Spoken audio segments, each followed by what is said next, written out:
Welcome to In the Groove. This is Joseph Timmons with Zombie Wolf Magazine. In the Groove is our weekly, now almost daily podcast series where we talk to and bring you the artists that you want to hear more about and you want to hear pretty much in the first place. It could be artists that have been around for a while that you just haven't heard yet, or new artists that we feel you need to know today. Now, In the Groove is sponsored by Marshall Electronics MXL microphones, the future of audio technology available today. And I think they're the best microphones around. We use them in the studio, but, you know, that's me. Anyway, today we have Carl Canedy, and he's with The Rods. You need to hear this guy. So, Carl's going to tell us about what's going on with the band. We're going to talk about the music. We were just lamenting a little bit just now about the good old days, talking about bands that matter, and I think The Rods matter, and we're going to tell you why. So, Carl, why don't you go ahead and let us know what's going on? And you're the drummer, by the way. I am. How are you, Joseph? Hermano! I'm a drummer, too. Nice. A fellow drummer. You know, there's such great camaraderie with drummers, you know? It's always great. I see, even when I'm on the road and there are a lot of young drummers who are great, everybody's so supportive in the drumming community. So tell us what's going on, anyway, Carl. It seems like it's a busy year, and I'm thrilled about it because there's so many things going on from projects I've produced in the past. The Rods, we're working on new material. We're re-recording some of our classic material. And I have a new CD out, and David has a new CD out. Rock has an album called Clash of Armor, and I have a new album called Headbanger, which is my first solo album ever, which I don't know why I waited till now to do a solo album. I've produced like 30-some albums and, written so many songs. And somebody said, why didn't you do one before now? And it just kind of stopped being my track. I went, that's a really good question. I have no idea why I never did one. Now, 30 albums is a major accomplishment. 30 albums is a major accomplishment. I mean, can you tell us some of the titles? Tell us what's up with that, or? There's some songs. I mean, it runs the gamut. I think it's all pretty heavy. Cult of the Poison Mind, and it was one of the first tracks with vocals. Joe Camola's on that. The second one, My Left, My Way. Mark Tornillo sings on that. No One Walks Away, which is actually featured in this month's Drumhead magazine, which David Porter from 805 vocals on that. And Chris Caffrey shares guitar solos. John Hahn did all the guitar work on the album with the exception of sharing 2 solos with Chris Caffrey. And assorted bass players, some great musicians on the album. That's a veritable who's who. Well, fortunate they all were willing to contribute their talent. And surprisingly cohesive, which was the other thing. I was always concerned about that. I never really loved solo albums where they used different singers and different musicians, where track to track it just seemed like it just, it was what you're listening to. You like that track, but then the next track was like a totally different vibe. So I tried to really keep it so that we really all kind of stayed at the same page. So nothing got stale. You just kept to mix it up, and it all came out working okay? Absolutely. I'm thrilled with it. I'm thrilled with what everybody did. Awesome. So what's up with the Rods? I got the music to listen to and everything else, and we've got some new music playing in the background now. So I mean, it sounds pretty righteous. Well, thanks. Rods are actually doing, as a matter of fact, the 14th, March 14th, December, Defenders of the Old. We're doing that festival, and we're Exciter's headlining, and we're right before Exciter, and it's in Brooklyn, New York, and sold-out show. So we're excited about that. And we have some other shows coming up as well. We're doing a local date in upstate New York, which is a cool little venue, and then we're going to Chicago, Ragnarok, on May 2nd. We're going to Belgium for Heavy Sound. That's May 23rd, and we have Dio Day coming up. So, the Rods have some dates going. Wow. I mean, you got a lot of traveling there. I mean, you're going over to Belgium and all these different places. I mean, when are you going to sleep? You just get on the road and you just do what you can, and the adrenaline keeps you going. So, so I mean, now you mentioned the different projects you were working on. Not only are you doing the Rods and you're producing, but you got some other stuff going on. Well, I have a couple of things. One is I produced a new band called Black Tie Stereo. They're just, two of them just turned 21. They're all young. And I think they're a super talented band. It's blacktiestereo.com if anyone wants to check them out. And I just produced that, and I'm in the process of shopping that now. And now I have the Apollo Raw album, which you probably may or may not be familiar with. But Apollo Raw was an album that I was producing for Shatter Records, and Shatter Records folded. I wound up buying the album from the label, paying them off, and financing the album, and almost had them signed to 2 labels. But neither one came to fruition, as it turned out, and so it's just been a cult thing, and it literally has been released prior to this. But now a label in Greece is releasing the album. I found the master tapes. We remastered it here in Old Forge, PA, with Tom Norfolk, and it sounds great.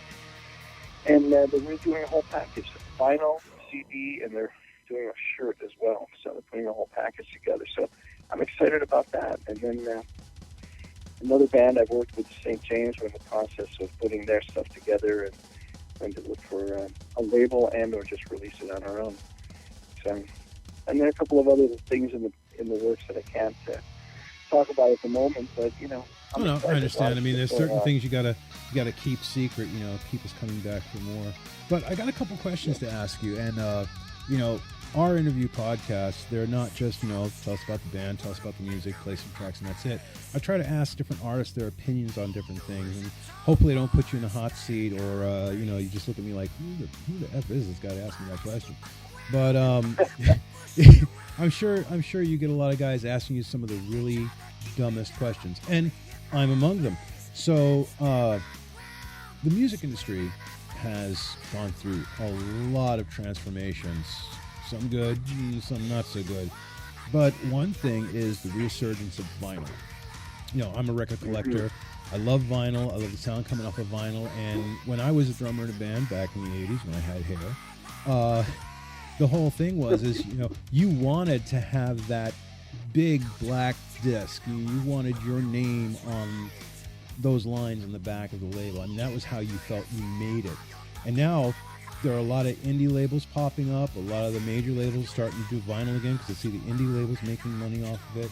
I mean, how do you feel about the resurgence of vinyl? You think that it's going to be a good thing for rock and roll, that a lot of bands will look at this as an opportunity to really shine, let their music come through, or are they going to miss the boat on it?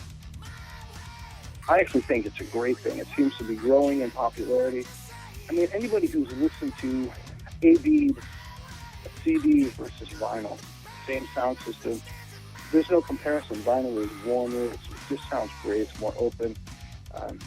I actually was pretty convinced that digital had come so far that really there was no reason for vinyl. But one day, just per chance, I just wound up winding up A/B-ing vinyl versus CD, and I was shocked. I was shocked at the quality. So there's no doubt about that. Plus, fans they love having pieces of, having a piece of vinyl in their hand and the cover and the artwork.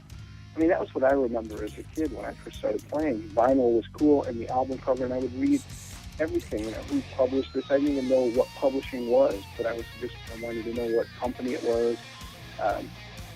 Just who produced it, the artist who wrote it. I was always into all that. And not that you don't have it on a CD, but it's just something about that vinyl and the cover that's pretty cool, and I think fans, respond to that. I like the gatefold, when you open it up, with the two LP sets, when you open it up, sometimes got a booklet. Remember Jethro Tull came out with Thick as a Brick, and it actually had a newspaper stapled to the spine, and it's just something, it was something to cherish, or sometimes you get a poster or something. Today... That's right, Moldy Grape had a poster in it. I still have it. John Lennon, Yoko Ono, 2 versions came in a paper bag, brown sleeve, Yeah, it's like I took my daughters to Hot Topics today for some clothes shopping, and I saw a brand new unopened copy. It's a re-release of Ace of Spades by Motorhead, and I was like, awesome, and reduced to $10. I'm like, yes, I have. This is you can't find this album anywhere, and I'm jumping up and down for joy like a little kid, right? And my daughter, I love her. She's 12. She's smart as a whip. She's like, and it's got a free MP3, and I felt the wind get sucked out of my sails. I was like, but it's vinyl. I mean, I think it's just the way of the world now, that it's just you buy an individual track and you download it, period, and that's just what young people know. Let's just say it right here, though. The Motorhead logo has to be one of the top 10 best metal logos of all time. It's totally recognizable. You can check it a mile away, and then you got bands like Kiss, and they're just synonymous with the hard rock scene, and Alice Cooper, and these names will go down in history as being phenomenal. And Alice Cooper's band just stays great. I've seen him so many times, and his band is always great. Oh, I interviewed Chuck Garrick, his bassist. Chuck Garrick, he's also got his own band, Beasto Blanco, and I interviewed him, and I mean, the man is just sharp as a whip, and that's another thing. A lot of people think, oh, rock and rollers, all they do is, drink and do drugs all day, and, that's partly true. But, it's he's just smart as a whip, and so that leads me to my next question to you. Will you be producing anything to vinyl? I mean, I think your logo, the Rods logo, is just awesome. And I think that would look great on a vinyl label. We can thank Eric Philippe for that. Eric Philippe is great. Eric Philippe did David's new album, Clash of Armor. He's actually done David's prior 2 solo albums, Bitten by the Beast, and what's the other? I can't think of the other album. But he also did Canedy. He did the Headbanger logo as well. So give Eric Philippe the props for that. He's a great guy. I don't really know what's coming up, whether we'll do that. I do know that for Rod's fans, there may be something in vinyl coming up that can't announce it, but there might actually be something. Let's talk more about Headbanger. Let's talk more about your album. I mean, unfortunately, I have to say this, I didn't get any information on your personal album, and I'm kind of intrigued. I want to know more about that. Can you tell the listeners about that and where they can find it, or just enlighten us, educate us, oh sage. You can pick it up at cdbaby.com, and if you go to therods.com, there's a Canedy store, and you can purchase it there as well. But CD Baby, iTunes, Amazon, all the major outlets, you're going to find it. It's even Spotify. So if you subscribe to Spotify, you can grab it there. And if worse comes to worse, you can always message me on Facebook. So there you go. We'll get one out to you. But the album, it was a process and a journey for me. And it was John Hahn who really, I really looked to a number of musicians, but ultimately I wanted to keep it cohesive. And I had played on John Hahn's first solo album, and John and I always clicked. And so, when I went to John, he was on board immediately. And then it came together rather quickly after that. Joe Comeau jumped in. Chris Cafferty was great. And I mean, Chris Cafferty's such a phenomenal guitarist. I always loved his playing, so I was thrilled that he was a contributor. Mark Tornillo, he came to my studio twice, and he's the hardest working guy. And of course, I'd worked with Mark on the first EP, TT Quick, and I was a huge fan back then. His voice blew me away, and impressed me even more because he's remained a really humble guy, even though he's having some success with Accept. Still a really grounded, humble guy, and he's just worked his ass off for me. And what can you say about that? You can't thank people enough for that kind of effort. And Dave Porter, the same thing, came into the studio in upstate New York, and he just gave it 100%. So, and Gary Chesick is a bass player who lives near me here, a guitarist, actually, who came in, and he really filled the gaps on a lot of things for me. And I'd be stuck for a bass part or a section. Gary just came in and did a great job, a great utility guy, and he's just such a great musician. And so, the number of people, Rosanne Galbo from Brazil, we had met and we were in Brazil a year and a half ago, and she really impressed. She came on stage and actually played with us. We did an Elf song, and she came on stage, and so I really loved her bass playing, and she actually contributed a bass track to a song called Mad Mad. So it was a journey, it was a process, it was an interesting bit of realization for me that producing yourself is so different. I had no one. Normally you're helping an artist realize their vision, and in this it was me trying to realize my vision, but nobody else knew what that vision was. So I basically had no feedback, and all the people who contributed really didn't know what the vision was until they got the final product. So up until the point when the final product was delivered, I basically had to deal with all of that. And that was, not that it wasn't something I was capable of or hadn't done a million times, but it was new from that perspective. So, well, I got a question for you here. This is a on the spot question, Jeff. Who are some of your influences when you first started playing drums? Who were some of your influences?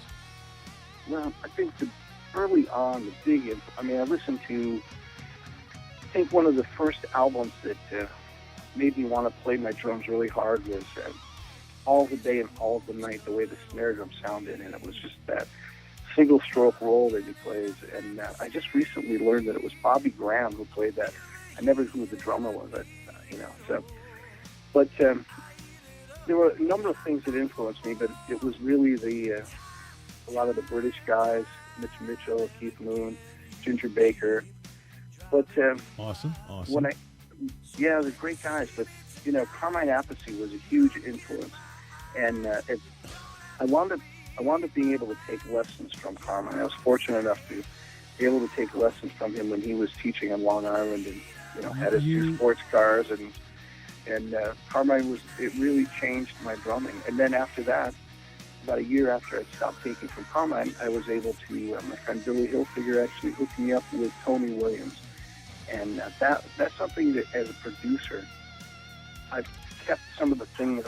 I always go back to some of the conversations I had with Tony Williams, because he became a composer after, but he was a brilliant musician, and some of the discussions we had about approaches to music have stayed with me to this day. I still draw on those conversations. So I was fortunate to have two great drummers, and Carmine was someone I idolized, and for me, he was a rock star. Not just a great drummer, but he was a rock star. But at his core, he's really an educator, and so as a drummer, he would tell me, you need to work on this, but by the same token, that's really cool, so don't change that, even though technically maybe you wouldn't have gone for it that way. But he was open-minded enough and encouraging enough to sort of keep the good things and help me with my bad habits, but recognize that, there's some things you're doing that are kind of cool, so keep them. We're of the same mind here, because I was about ready to say the first album I heard that made me want to be a drummer. I mean, my first concert was Kiss, Destroyer Tour, and I wanted to look like Gene Simmons. But the first drummer I heard that made me want to play drums was Carmine Appice. Vanilla Fudge, the song You Keep Me Hanging On. Keep Me Hanging On, exactly. The live version of You Keep Me Hanging On, and I was like, I want to do that. And I listened to his albums and listened to his albums and listened to his albums and just wanted to play like him. And this past NAMM, I got to meet him. I mean, cool. 2 years ago, I was interviewing Ricky Rocket, and as soon as I got done interviewing Ricky Rocket, Carmen walked up and started talking to me. I'm just standing there dumbfounded. I mean, I can't talk. And Ricky's like, "Oh, this is Joe Timmons of Zombie With Magazine. I just met him." And Carmen's like, "Glad to meet you," and shakes my hand. And I'm like, and he's like, "Are you stoned?" And I'm like, no, just in awe. He's like, "Right," and he walks away. And I was like, "Oh, I blew it." And then this past NAMM, I walk up, and he's at one of the endorsers, and I was like, "I made a complete fool of myself 2 years ago. My name's Joseph. You're one of my heroes. You're the reason why I wanted to play drums, and I just really respect your work." And I went to turn around, he's like, no, you're going to talk to me. And I was like, "Really?" And he talked to me for like 20 minutes. And the man is brilliant. His concepts on music, what he does is just amazing. So if you took lessons from him, you must be phenomenal as well. So, hats off to you. Totally hats off to you. Thanks. Thanks, I appreciate that, and I wish those were true words. But no, Carmine was not only a huge influence just as a musician, as you said, like hearing "You Keep Me Hanging On." That was a big record for me to hear that from what was AM radio, the thing you'd listen to at that time. And but then meeting him and realizing that he was a cool guy and he was a great educator, and he was very kind as well as insightful. So totally changed my drumming, and so can't thank him enough. So what's next for you? I mean, obviously you're just constantly working from what you told us, but I mean, what's next? What's like one of your dream projects that, you're just waiting for the opportunity to start? I have a number of things in the works, as I said, in the works, and I have, there are a couple of things that I'm really excited about. One is that just now, the first album I ever recorded and wrote 3 songs on the album and produced, we were a band, it's called Colossus. It was a group of musicians I'd met in Boston, and they wound up moving back to my area in upstate New York, and that's just been re-released, and it's starting to get some legs and get some attention, and I have a lot of interviews lined up for that project, and I'm excited about it. It's interesting to see your first album. I dug out the 2-inch tapes, and I had them transferred to digital, and I sent them to our bass player, Link Bloomfield, who glued them into his Pro Tools rig, remixed everything, and really brought out things that we were young and we were kind of naive about producing, and we were each taking a shot at producing our own songs, and so we really went for it. We had no idea. It was like we were making the Sgt. Pepper album. It was our first album. We were making the Sgt. Pepper version of a band's, 5th album after having a lot of success, and we were just a club band who were doing some original material. So I'm excited about that. I'm excited about new Rod's material as well. And in the meantime, I'm also starting to co-write with people. So I don't know if I'll do another album, but I'm excited about that. It just sounds to me like you're in like total creation mode here. I try to stay busy, because I love it. I think at this point in my life, I would say in the last few years, I've kind of come back to drumming, and it seems like when I first started playing drums, just can't wait to play. And, I was thinking about I want to get back and play my drums, and, I want to jam with people, and I just want to work on original material, and it just seems like that's kind of how I am now. It's kind of this taking me back to when I first started playing, that level of enthusiasm. Well, where are you in upstate New York? Actually, I'm in Scranton, PA. Ah, and Scranton, PA. The other guys are actually in upstate New York, in Ithaca and Cortland, and that's where we rehearse. David has a killer rehearsal hall there, and so that's where we rehearse. In fact, I'll be there Friday or Saturday. We'll be rehearsing for the Defenders of the Old next Saturday. Saturday. I was born in Brooklyn, raised in Long Beach, Long Island. That's why I know about Carmine Apiece. Wow. So I was right there, and I used to go to Camelback to go skiing, 2 or 3 times in the winter, and it's beautiful country out there. And it's just, you said upstate New York, and I was like, what the fuck am I?